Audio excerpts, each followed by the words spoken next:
मित्रांनो, आई कुठे काय करते या मालिकेच्या आजच्या भागामध्ये कांचन घरातील सर्वांना म्हणते, आज आपण आरोहीची चोरोटी भरणार होतो.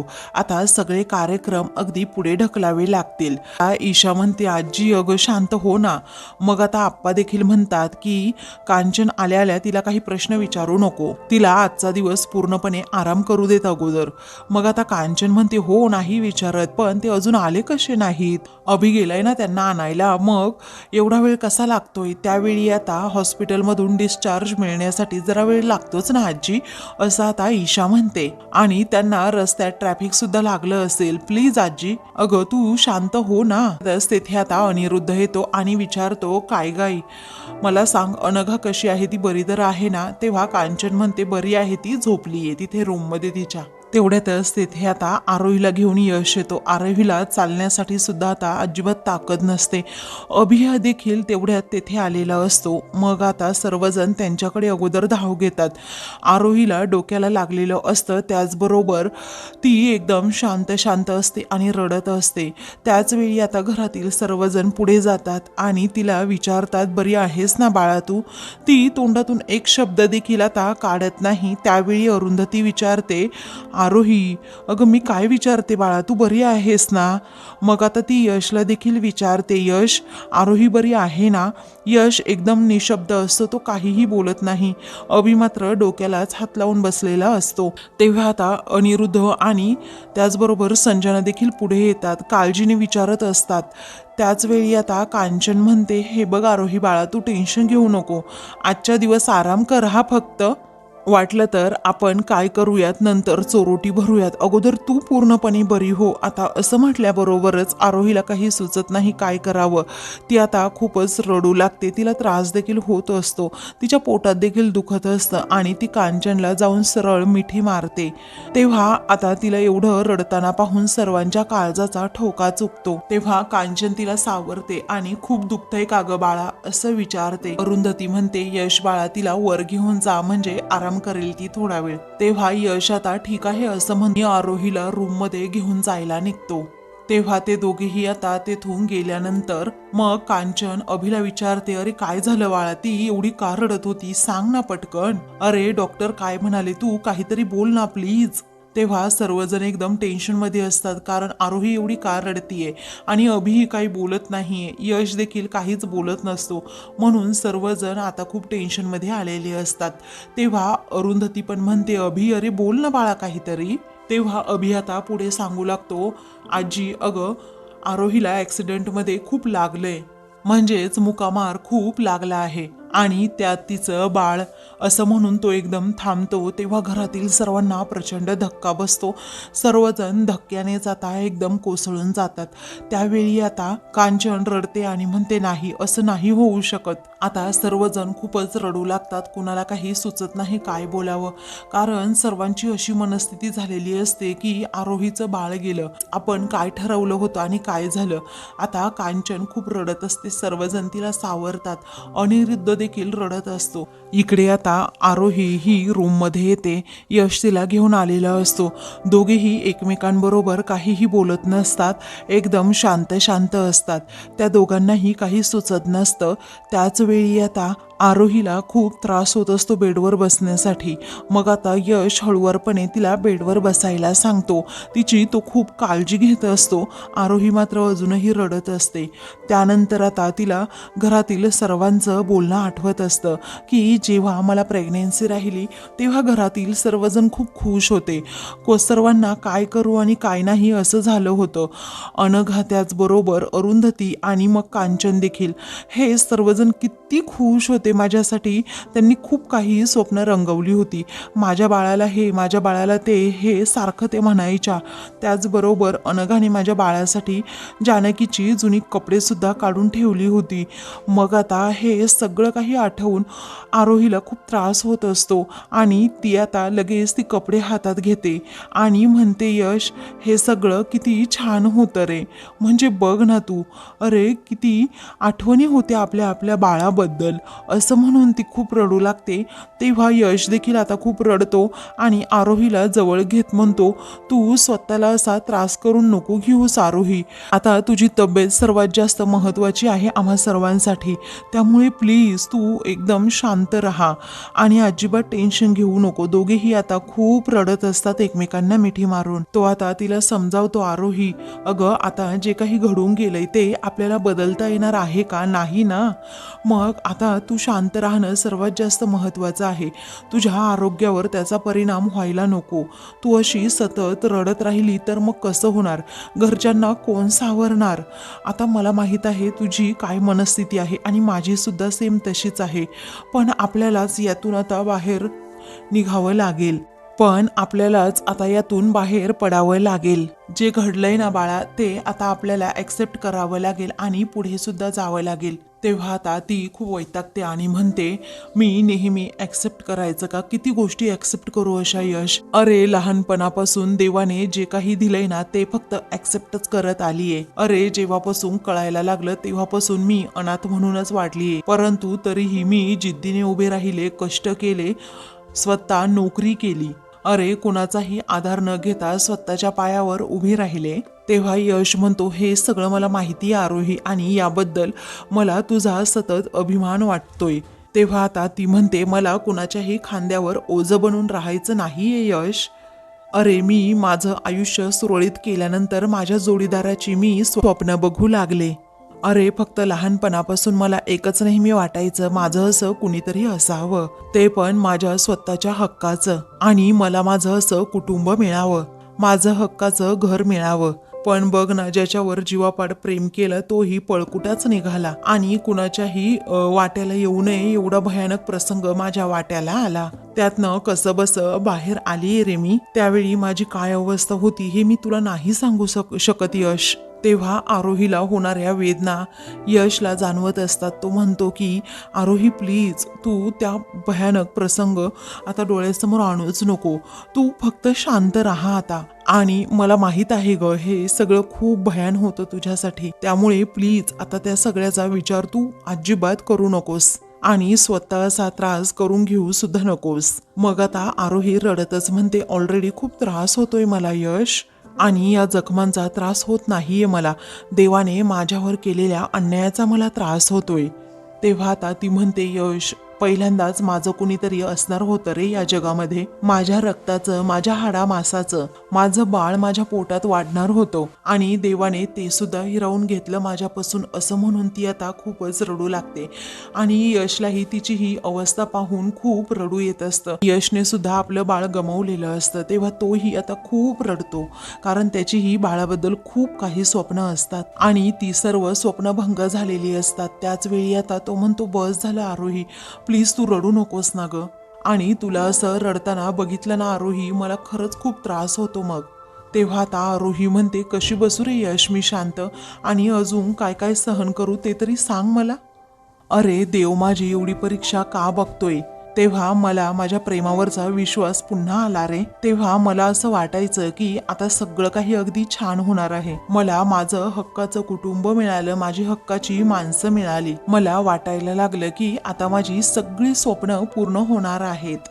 पण सगळं काही अगदी व्यवस्थित सुरू असताना हे मध्येच कसं घडलं कळतच नाही. तेव्हा आता ती म्हणते, माझ्या आयुष्याला माझीच दृष्ट लागली का? आता माझी ही स्वप्न कधीच पूर्ण होणार नाहीत का? असं ती यशला विचारते. तेव्हा यशला आता खूप रडू येतं. मग तो आता आरोहीला समजावतो की आरोही प्लीज असं बोलू नको ना. हे बघ, तुला काहीही होणार नाहीये. आता तू या क्षणी तरी कोणताही विचार करू नकोस. बस झाला आता, तू जरा झोप बरं, असं म्हणून आता तो तिला झोपायला सांगतो.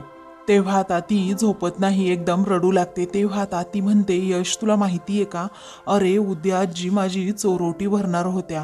आणि अजून एक गोष्ट सांगू का, 3 महिने झाल्यानंतर बाळ आहे ना ते असं पोटात आकार घ्यायला लागतं. ती आता खूप रडू लागते आणि म्हणत असते, अरे यश आपण दोघांनीही आपल्या बाळाची खूप स्वप्न पाहिली होती. ती आता कधीही पूर्ण होणार नाही, आपली स्वप्न तशीच अधुरी राहिली, आपलं बाळ, असं म्हणून आता आरोही खूप ओक्साबोक्शी रडू लागते. आणि मग आरोहीचं हे रडू पाहून यश देखील खूप रडत असतो. त्यालाही काही सुचत नसतं, कारण आरोहीने आत्तापर्यंत खूप काही भोगले, आता कुठे तिच्या नशिबात सुख आलं होतं, तर देवाने पुन्हा तिच्या नशिबी दुःखच दिलं, हे आता सारखं यशला वाटत असतं. आरोहीला या सगळ्या गोष्टीचं खूप दुःख होतंय हेही त्याला समजतं. आणि आरोहीला दुःख झालं की मलाही होतं. आरोहीला असं दुःख झालेलं मी कधीही सहन करू शकतच नाही, असं यश आता म्हणत असतो. ते दोघेही आता खूपच रडू लागतात. त्याच वेळी आता अनघा तेथे येते आणि म्हणते, आरोही. आता आरोही आणि अनघा एकमेकींकडे बघतच राहतात. त्या दोघींनाही काही सुचत नाही काय करावं. अनघा आता पुढे जाते, तिच्या डोक्यावरून हात फिरवते आणि तिला मिठी मारून खूप रडू लागते. दोघींचं हे रडणं पाहून आता यशला देखील काही सुचत नाही. तो पण आता पूर्णपणे कोलमडून जातो, कारण त्याने बाळाबद्दल खूप स्वप्न रंगवलेली असतात आणि आता त्याची ती स्वप्नभंग झालेली असतात. इकडे आता कांचन ही खूप रडत असते, तिला काहीही सुचत नसतं काय करावं, कारण आता उद्या आरोहीची चोरोटी भरायची असते आणि हे काय आज घडून बसले. कांचनला आता सारखं वाटत असतं. मग आता पुढे अरुंधती येते आणि म्हणते, आई, अहो असं नका ना करू, प्लीज शांत राहा ना जरा. मग आता आप्पा देखील म्हणतात, कांचन अशीच रडत राहणार आहे का तू आता सतत? अगं त्या आरोहीकडे सुद्धा तुम्हाला लक्ष द्यायला हवं ना. अरुंधती आपले कसेबसे अश्रू पुसते आणि म्हणते, आई चला ना आपण आरोहीकडे जाऊयात प्लीज. तेव्हा कांचन म्हणते, काय करू अगं, तिच्या जवळ जायची माझी हिंमतच होत नाहीये. अगं बघितलंस ना काय अवस्था झालीये त्या मुलीची, काय नशिबात लिहून ठेवलंय तिच्यात काय माहीत. बघ ना तिच्या नशिबात तरी काय वाढून ठेवलंय, काय लिहून ठेवलंय कळतच नाही. बिचारीने अजून किती दुःख भोगावं हेच समजत नाही. असं का घडलं याचाच विचार मी सतत करतीये. काय त्या बिचारीने एवढं पाप केलंय, तिला त्या पापांची शिक्षा मिळतीये. अगं तिच्यासारखी मुलगी नाही दाखवायला, असं म्हणून आता कांचन ही अजूनच रडू लागते. आप्पांना खूप वाईट वाटत असतं. मग आता अरुंधती देखील खूप रडत असते आणि म्हणते, तिच्या पाठीमागचं हे दृष्टचक्र कधी संपणार आहे ना आई, काय माहीत. अहो काय होऊन बसलं हो हे, आपण किती स्वप्न रंगवली होती आणि एका दिवसात होत्याचं नव्हतं, होऊन बसलंय हे सगळं काही. कांचन रडतच म्हणते, खरं आहे तुझं, किती स्वप्न बघितली होती त्या दोघांनी, तरी मला वाटत होतं अगं अरुंधती काहीतरी घडणार, कारण खूप अपशकुन होत होते आपल्या घरामध्ये. अगं माझ्या मनामध्ये पाल चुकचुकत होतीच आणि मला वाटलं ना तेच घडलं. तेव्हा आता कांचन म्हणते, या सगळ्याला मीच कारणीभूत आहे, मी जर परमिशन दिली नसती तर बरं झालं असतं. तेव्हा आप्पा म्हणतात, असं नाहीये कांचन, अगं जे घडायचं ना ते घडणारच होतं. अगं तिथे नाही तर आपल्या घरात हे घडलं असतं, कारण त्या बाळाचं आपल्या घरात येणं आपल्या नशिबातच नव्हतं. आपले ऋणानुबंधच एवढे होते, असं म्हणून आता आप्पा हे कांचनला समजावू लागतात. मग आता तेवढ्यातच संजना तेथे जाते आणि त्यांच्याकडे पाहतच राहते. त्या कांचन म्हणते, यशचं चांगलं काही लोकांना बघवतच नव्हतं तसंही, आणि कसं आहे ना त्यांच्याही मनासारखं झालं शेवटी, असं म्हणून संजनाकडे खूपच रागात कांचन बघत असते. त्यावेळी आता अरुंधती देखील संजनाकडे पाहते. तेव्हा संजना आता पुढे येते आणि म्हणते, काय हो आई, हा टोमणा काय माझ्यासाठी होता का? अहो मग सरळ सरळ बोला ना, जरा आडून आडून का बोलताय? तेव्हा कांचनला आता प्रचंड राग आलेला असतो, कारण संजनाने सकाळपासून 2 वेळा काही ना काही कारस्थान केलेलं असतं, म्हणूनच आता त्याचा राग कांचन काढत असते आणि म्हणते, मला काही कुणाची भीती आहे का? तेव्हा आता ती म्हणते, हो आरोहीच्या बाळाला ना फक्त तुझीच दृष्ट लागलीये, समजलं? तेव्हा माझा काय संबंध, असं आता संजना हसतच विचारते. मग आता तुझ्या भाषेशी माझ्या यशचं लग्न व्हावं असं तुला सतत वाटत होतं ना, आणि ते झालं नाही, म्हणून तुझीच दृष्ट लागली माझ्या आरोहीला, बाकी कुणाचीच नाही. आणि तूच सतत निगेटिव्ह बोलत होती, तूच सतत म्हणत होती की चोरोटी भरली जाणार का, बघ आता काय होऊन बसले तुझ्या तोंडामुळे. तेव्हा संजना आता पुढे म्हणते की यशसारख्या मुलाबरोबर माझ्या भाचीचं लग्न झालं नाही, त्यामुळे उलट मीच देवाचे आता आभार मानतीये. पण आरोहीच्या बाबतीत जे काही घडलं ना ते चांगलं नाही घडलं. आणि हे जे काही घडलं ना ते सगळं माझ्यामुळे नाही तर अरुंधतीमुळे घडलंय. अहो ही काहीही सांगेल आणि तुम्ही लगेच तिचं तुम्ही तर एवढ्या जागरूक असता नेहमी. आरोहीचे 3 महिने पूर्ण व्हायच्या अगोदरच तुम्ही तिला ट्रॅव्हल करायला पाठवलं तरी कसं? अहो पहिले 3 महिने किती जपावं लागतं हे मी तुम्हाला सांगायला लागतं का? तुमचं डोकं नाही का एवढं? असं म्हणून आता संजना म्हणते तुमची नाई खरंच कमाल आहे. तेव्हा सर्वजण आता संजनाकडे पाहू लागतात. तेव्हा संजना आता उगीच आग लावून तेथून जाते. मग आता ती खूप रडू लागते. त्यावेळी कांचन देखील रडतच म्हणत असते की खरंच माझं चुकलं, मी कर्जतला जायला परमिशन द्यायलाच नको होती. तेव्हा आता अरुंधती म्हणते आई प्लीज तुम्ही असं रडू नका आणि स्वतःला दोष सुद्धा देऊ नका. अहो आरोहीने जर तुम्हाला अशा अवस्थेत पाहिलं तर तिला काय वाटेल आणि ती पूर्णपणे खचून जाईल. आता तिला आपल्या आधाराची गरज आहे. आपण तिला धीर द्यायला हवा, आधार द्यायला हवा. तेव्हा आप्पा देखील आता कांचनला समजावू लागतात की अगं तू कुणालाही दोष देऊ नको आणि त्या संजनाचं बोलणं मनावर घेऊ नको. ती किती फटकळ आहे तुला माहीत आहे ना. कधीतरी ती चांगलं बोलते का? नाही ना. मग तिच्या बोलण्याचा एवढा विचार करू नको. तेव्हा कांचन म्हणते तसं नाही हो, आपण आता जर आरोहीकडे गेलो तर तिची काय मनस्थिती असेल याचा विचार सुद्धा आपण करू शकत नाही. तेव्हा अरुंधती आता आपले अश्रू पुसते आणि म्हणते आई हे पहा माझं ऐका जरा, आपण आता खंबीर राहायला हवं आणि आपणच तिला एवढ्या मोठ्या संकटातून बाहेर काढायला हवं. तर आता ते सर्वजण ठरवतात काहीही झालं तरी आरोहीला धीर द्यायचा आणि खंबीरपणे तिला पुन्हा उभं करायचं. कारण आता आरोही पूर्णपणे खचून गेलेली आहे. कारण तिचं बाळ गेलंय आणि बाळ गेल्यामुळे तिला प्रचंड धक्का देखील बसलेला आहे. त्यामुळे अरुंधती आता कांचनला म्हणते आई प्लीज रडू नका ना. तुम्हाला सुद्धा आता असं रडताना तिने पाहिलं तर तिचा पूर्णपणे धीर खचून जाईल. मग आता इकडे अनघा ही किचनमध्ये येते. तेव्हा आता ती खूप रडत असते. तिला आता सगळे प्रसंग आठवतात. जेव्हा आरोही प्रेग्नेंट राहिली होती तेव्हा घरातील सर्वांना खूप आनंद झाला होता. आप्पा त्याचबरोबर कांचन, अरुंधती या सर्वांनी किती मोठ्या प्रमाणामध्ये आनंद सेलिब्रेट केला होता आणि आरोहीचं अभिनंदन केलं होतं. अभिसुद्धा काका होणार म्हणून खूप खुश होता. त्याचबरोबर कांचनने देखील समजावून सांगितलं होतं की जाताना इकडे कर्जतला जरा हळू जा, अजिबात गाडी फास्ट चालवू नका म्हणून. आणि त्याचबरोबर अगदी व्यवस्थित आरोहीची काळजी घेण्याची जबाबदारी फक्त माझ्यावर होती आणि माझ्यावर ही जबाबदारी असताना मी हे काय केलं असं आता अनघा स्वतःला दोष देत म्हणत असते. आता अनघाचं लक्षच नसतं की मी गॅसवर काय ठेवलंय. ती आता खूपच रडत असते आणि स्वतःलाच दोष देत असते की आरोहीने जर सीट बेल्ट काढला नसता तर हे काही घडलंच नसतं असं तिच्या मनात आता सतत येत असतं. मग काही वेळानंतर अरुंधती तेथे येते आणि पटकन गॅस बंद करत दूध उतू जाण्यापासून वाचवते आणि त्याचबरोबर गॅस बंद करून लगेच अनघाला विचारते अगं काय झालं अनघा, तू हे काय करतेस, लक्ष कुठे आहे तुझं? मग आता ती रडते आणि म्हणते अगं ताई हे काय घडून बसलं मला कळतच नाहीये. अगं आरोही बघ ना किती खुश होती आणि तिच्या मैत्रिणींना ती भेटायला गेली, तिथे खूप गप्पा मारल्या, तिने काही खाल्लं पिल्लं. त्याचबरोबर तिच्या मैत्रिणींना नकळतपणे का होईना तिने ती गुड न्यूज सांगितली.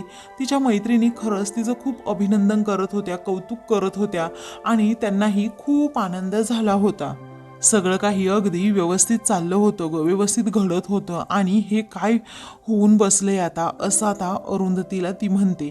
त्यावेळी आता अरुंधती म्हणते बाळा तू अतिविचार करू नकोस ना प्लीज. अनघा म्हणते नाही ग ताई, माझ्या डोक्यातून हे प्रकरणच जात नाहीये. कारण यश आणि आरोहीने त्यांच्या बाळाची खूप स्वप्न रंगवली असतील, खूप स्वप्न पाहिली असतील आणि ती सगळी स्वप्नभंग झाली. अगं क्षणात हे काय होऊन बसलं ग, मला ना अशी आरोहीची अवस्था पाहवतच नाहीये आणि माझ्या हातून हे घडलंच कसं कळतच नाही. मी खूप छान ड्रायव्हिंग करते, तुलाही माहीत आहे ना ताई. तुला सुद्धा गाडी चालवायला मीच शिकवलं ना आणि मग मी असं कसं करेल ग ताई, सांग ना तूच. माझा असा अचानक गाडीवरचा कंट्रोल सुटलाच कसा मला कळतच नाही असं आता अनघा रडत रडत म्हणत असते. तेव्हा अरुंधती आपले अश्रू पुसते आणि म्हणते तुझ्या हातनं काहीही घडलेलं नाहीये. तेव्हा अनघा आता रडते आणि म्हणते, ताई तसं नाहीये, हे सगळं काही माझ्यामुळेच घडलंय. कारण आरोही आणि मी छान गप्पा मारत येत होतो. मला अशा तिच्या जुन्या आठवणी सगळ्या सांगत होती